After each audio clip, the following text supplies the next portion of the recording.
Hello everyone. Today I am going to discuss about the research design. Let's start with the topic. When we discuss about the research design is combination of two words, research and design. Ki how we go for the research, what is the parameter there, how we go for the planning of the research, everything is a part of the research design. Now discuss about the definition.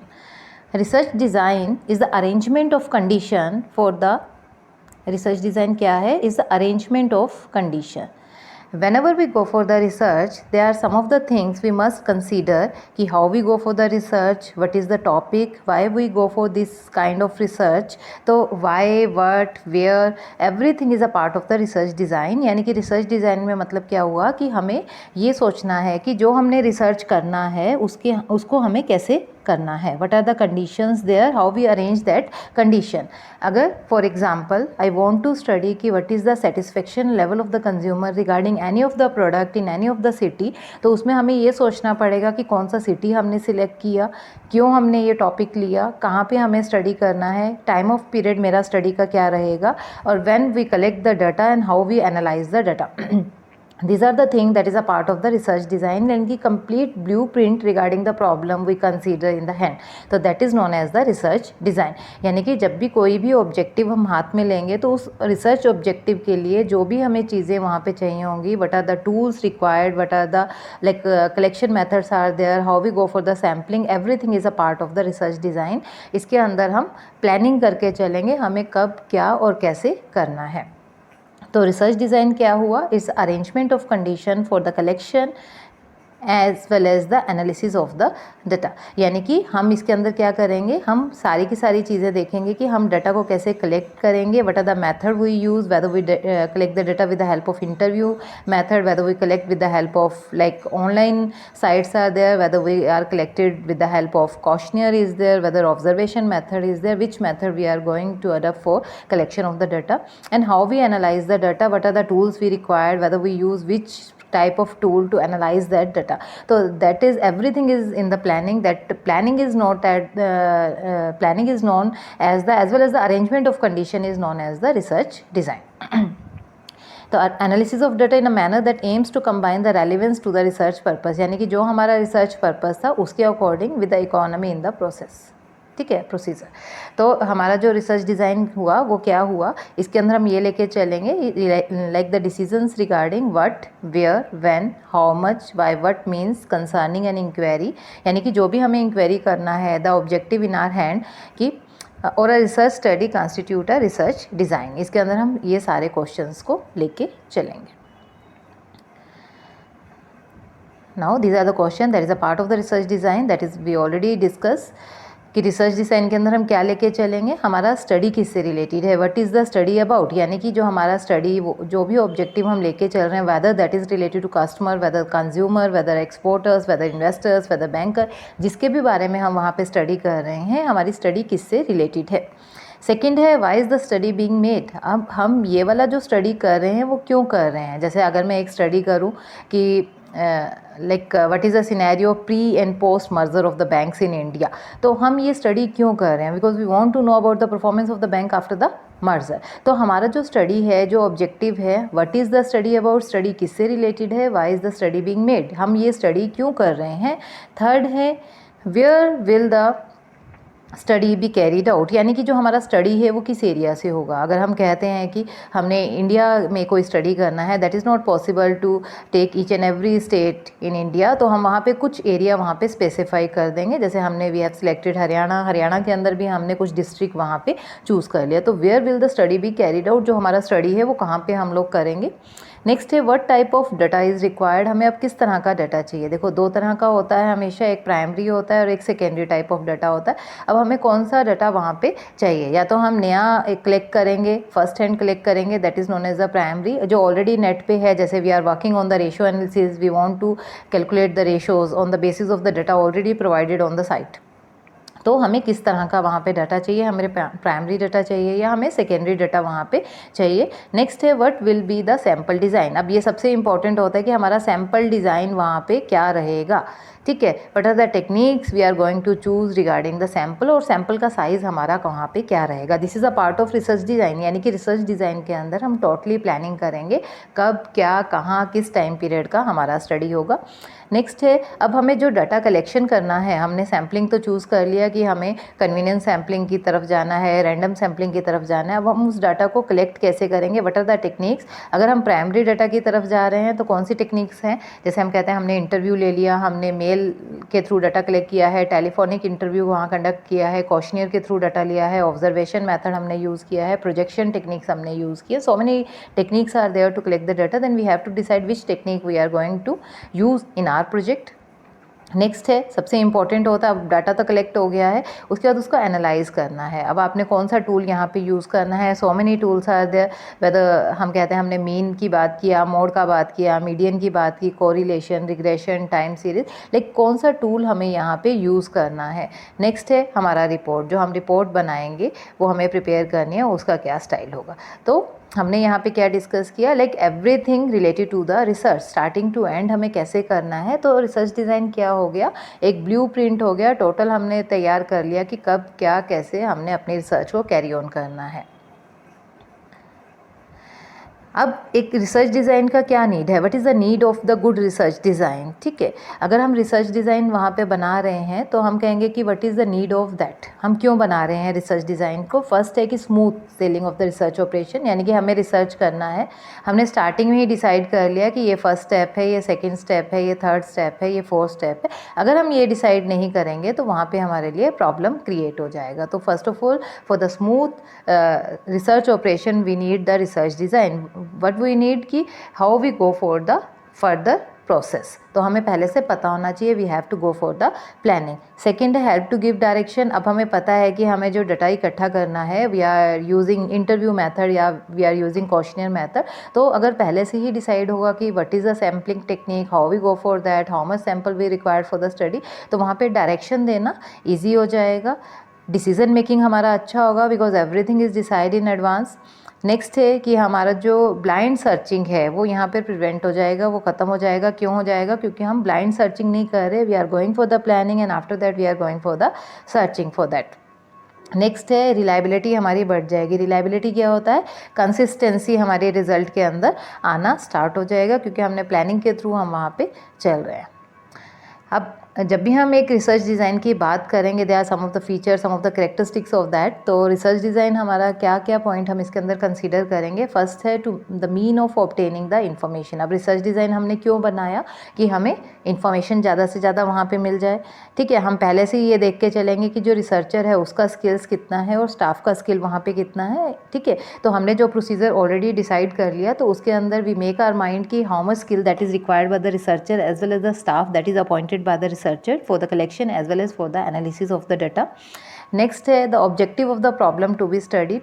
अब एक good research design के अंदर हमें ये पता होगा सबसे पहले कि हमारा जो ऑब्जेक्टिव है, जो प्रॉब्लम हम लेके चल रहे हैं, जिसको हमें सॉर्ट आउट करना है, हमारा प्रॉब्लम क्या है, जो फर्स्ट पार्ट होता है रिसर्च प्रोसेस का। नेक्स्ट है nature of the problem to study. अब हमारा नेचर कैसा है प्रॉब्लम का, ठीक है, किस तरह की प्रॉब्लम है, एक नया प्रॉब्लम है या ऑलरेडी जो टॉपिक है उसी को हम वहाँ पे डिस्कस कर रहे हैं। तो रिसर्च डिज़ाइन के अंदर हम माइंड को क्लियर करेंगे कि हमारा प्रॉब्लम किस तरह का है। नेक्स्ट एंड लास्ट वन है कि हमें कितना टाइम और कितना मनी रिक्वायर्ड होगा रिसर्च प्रोसेस का। अगर हम पहले से ही प्लानिंग कर लेंगे देन वी नो दैट कि how much time we are required to do that process. Second, कितना वहाँ पे फाइनेंशियल कॉस्ट आएगा उस रिसर्च को करने का। तो इसीलिए these are the feature of good research design कि what are the characteristics of there, what we make our mind before we going for the research. Now सबसे इंपॉर्टेंट चीज़ आती है कि what are the important concepts related to research design। बहुत सारे concept हैं research design के, तो क्या क्या चीज़ें हैं जो हमें माइंड में रखना पड़ेगा before going for the research. Students, in every research there are some of the factors, some of the variables are there, some of them are dependent and some of them are independent। यानी कि dependent factor क्या हुआ, जो दूसरी चीज़ पे depend होगा, यानी कि अगर कोई भी बात होती है तो what is the impact of that, impact of that on the other factors. तो वो क्या हो गया, डिपेंडेंट हो गया। इंडिपेंडेंट जो भी एक्टिविटीज़ वहाँ पे हो रही है, the fact is known as the independent. ठीक है। If one variable depend upon the other variable it is the dependent variable. अगर एक वेरिएबल दूसरे वेरिएबल पे डिपेंड करता है, अगर एक वेरिएबल में कोई भी चेंज होगा और दूसरे वेरिएबल में उतना ही चेंज हो रहा है, तो that is a dependent variable. And the variable that is, हम कहेंगे कि independent variable if there is no dependence between the variables. ठीक है। तो हम यहाँ पे दो फैक्टर्स लेके चलेंगे, one is independent and one is dependent variable. एक एग्जाम्पल लिया हुआ है, if we say that height depend upon the age. हम कहते हैं ना कि जैसे जैसे एज बढ़ेगा वैसे वैसे हाइट भी बढ़ना स्टार्ट हो जाएगा। तो हाइट इसमें डिपेंडेंट वेरिएबल हो गया और एज हमारा इंडिपेंडेंट वेरिएबल हो गया। ठीक है। जैसे हम लोग बात करते हैं कि what is the impact of FDI on Sensex in Indian Sensex. ठीक है। हम कहते हैं कि इंडिया के जो सेंसेक्स पे है उसका FDI का क्या इम्पैक्ट रहेगा। तो FDI तो हमारा इंडिपेंडेंट वेरिएबल हो गया और जो हमारा सेंसेक्स है वो यहाँ पे डिपेंडेंट वेरिएबल हो गया। तो हम कहेंगे रिसर्च डिज़ाइन के अंदर सबसे इंपॉर्टेंट कंसेप्ट है कि which variable is dependent and which is independent variable. तो हमें अपना माइंड पहले से बनाना पड़ेगा कि हमें किसका इम्पैक्ट किसके ऊपर देखना है। तो this is the first factor, this is the first concept. Second is extraneous variable. Extraneous variable क्या होता है, जिसका हम कहेंगे extra variable that effects the other variables, यानी कि जो एक एक्स्ट्रा वेरिएबल है जो दूसरे वेरिएबल्स को वहाँ पे इफेक्ट करेगा। अगर हम बात करते हैं कि हमारे पास एक एग्रीकल्चर लैंड है, उसके अंदर हमने सीड्स हम लेके चल रहे हैं, डिफरेंट क्वालिटी के हमने सीड्स वहाँ पे लिए। अब हमने जब भी डिफरेंट क्वालिटी के सीड्स यूज़ किए, ये हमारा इंडिपेंडेंट हो गया। जो प्रोडक्टिविटी है उस पर डिपेंड हो गई, वो हमारा डिपेंडेंट वेरिएबल हो गया। लेकिन जो लैंड का फर्टिलिटी है, that is a third factor and that is a extra factor that affects the productivity of the land. Right. Extraneous variable कौन सा हुआ, एक्सट्रेनियस वेरिएबल हुआ हमारा जो एक्स्ट्रा वेरिएबल की हम यहाँ पे बात कर रहे हैं, यानी कि independent variable that are not related to purpose of study. अब हमें तो ये स्टडी करना था कि सीड्स का प्रोडक्टिविटी पे क्या इफेक्ट है। अगर हम अलग अलग क्वालिटी के सीड्स यूज़ करने शुरू कर दें, is there is impact on the productivity और नॉट। तो हमने एक डिपेंडेंट और एक इंडिपेंडेंट वेरिएबल का स्टडी किया। लेकिन जो थर्ड वेरिएबल है, जो एक्स्ट्रा वेरिएबल है, जो हम स्टडी के पर्पज से नहीं लेके चल रहे लेकिन वो हमारे डिपेंडेंट वेरिएबल को इफेक्ट कर रहा है, that is known as the extra extraneous variable हम यहाँ पे बात करेंगे। यानी कि जो सोल की फर्टिलिटी है वो क्या हो गया, हमारा एक्स्ट्रा वहाँ पे वेरिएबल हो गया जो हमें वहाँ पे इफेक्ट कर रहा है। नेक्स्ट आता है कंट्रोल। कंट्रोल क्या है कि एक टेक्निकल टर्म है control. When we design the study minimizing the effect of the extraneous independent variable. हम कंट्रोल की बात तब करेंगे जब हम एक टर्म, टेक्निकल टर्म यूज़ करते हैं। कंट्रोल का मीनिंग होता है किसी चीज़ को लिमिट करना, मिनिमाइज़ करना, यानी कि जो एक्स्ट्रा वेरिएबल है जो हमारी स्टडी का पार्ट नहीं है, ठीक है, that is a independent variable and उसको हमें कंट्रोल में वहाँ लेके आना है। तो हम वहाँ पे उसके जो इम्पैक्ट है उसको हमें मिनिमाइज़ करना है कि उसका इफेक्ट कम से कम हो। जो हमारा डिपेंडेंट वेरिएबल है उसको, उस टर्म को हम कहेंगे, उस कंसेप्ट को हम कहेंगे कंट्रोल। नेक्स्ट कंसेप्ट बहुत इंपॉर्टेंट है, कन्फाउंडेड रिलेशनशिप। कन्फाउंडेड रिलेशनशिप क्या होता है, when the dependent variable is not free from the influence of extraneous variable. यानी कि जब हमारा जो डिपेंडेंट वेरिएबल है, अब हमने कहा कि सोल की फर्टिलिटी है, उसका प्रोडक्टिविटी पे कुछ ना कुछ इफेक्ट्स होगा ही होगा। तो जब हमारा dependent variable is not free from the influence of the extraneous variable, the relationship between the dependent and independent variable is said to be confounded by a extraneous variable. यानी कि एक्सट्रेनियस वेरिएबल की वजह से जो dependent और independent के बीच में जो भी रिलेशन वहाँ पे क्रिएट होता है, उस रिलेशनशिप को हम कहते हैं कन्फाउंडेड रिलेशनशिप। नेक्स्ट कंसेप्ट आता है रिसर्च हाइपोथेसिस। अब रिसर्च हाइपोथेसिस क्या होता है, हाइपोथेसिस मैंने पहले वाले लेक्चर में भी क्लियर किया था। हाइपोथेसिस होता है प्रिडिक्शन, यानी कि हम अजम्पशन लेके वहाँ पे चलते हैं। तो हम कहेंगे कि research hypothesis is a very very important term, क्योंकि without this research is not possible. हम पहले से प्रिडिक्ट करके चलेंगे कि is there is any relationship between the two variables और नॉट। जैसे हम कहते हैं कि there is a study related to consumer satisfaction regarding Patanjali products in the market, ठीक है। अब हम कहते हैं कि is there is age impact that or not, if there is any effect of the age and income on the Patanjali satisfaction, like satisfaction regarding the Patanjali product in the market or not। तो हमने वहाँ पे एक prediction कर ली, एक hypothesis बना दिया। और मैंने पहले भी क्लियर किया था हाइपोथेसिस टू टाइप्स के होते हैं, one is null hypothesis and second one is alternate hypothesis. Okay, now the next one is that is a experimental hypothesis. अब हाइपोथेसिस के कई सारे पार्ट वहाँ पे आ जाते हैं। नॉन एक्सपेरिमेंटल हाइपोथेसिस की हम बात कर सकते हैं। तो हाइपोथेसिस जब हम बात करेंगे, हाइपोथेसिस हो गया यानी कि हमने अज्यूम कर लिया, हमने प्रिडिक्ट कर लिया कि there is no relationship between the age and consumer satisfaction. हम कहेंगे नहीं, there is a relationship between, like the satisfaction is impacted और इफेक्टेड बाय द एज। ठीक है, डिफरेंट एज ग्रुप का डिफरेंट कंज्यूमर सेटिस्फेक्शन रहेगा regarding particular product in the market. अब हम बात करते हैं एक्सपेरिमेंटल हाइपोथेसिस की। Research in which the independent variable is manipulated. जब हम एक्सपेरिमेंट की बात करेंगे, एक्सपेरिमेंट मतलब क्या हो गया, जब हम एक स्पेशल कंडीशंस की वहाँ पे बात करें, जहाँ पे हम जो इंडिपेंडेंट वेरिएबल है, यानी कि जैसे हमने सीड डिफरेंट क्वालिटी के यूज़ किए, तो सीड हमारा इंडिपेंडेंट वेरिएबल हो गया, उसको हम मैनिपुलेट कर सकते हैं। ठीक है, दैट इज़ अ, यानी कि research in which the independent variable is manipulated, यानी कि जो हमारा इंडिपेंडेंट वेरिएबल है वो मैनिपुलेटेड हो सकता है, दैट इज़ अ एक्सपेरिमेंटल। और जहाँ पे हमारा इंडिपेंडेंट वेरिएबल मैनिपुलेटेड नहीं हो सकता, दैट इज़ सेम, तो हम उसे नॉन एक्सपेरिमेंटल हाइपोथेसिस एक टर्म, एक कंसेप्ट लेके चलते हैं। अब नेक्स्ट दोनों ही इंपॉर्टेंट कंसेप्ट आ गए जो हम आगे एक्सपेरिमेंटल डिज़ाइन में यूज़ भी करेंगे।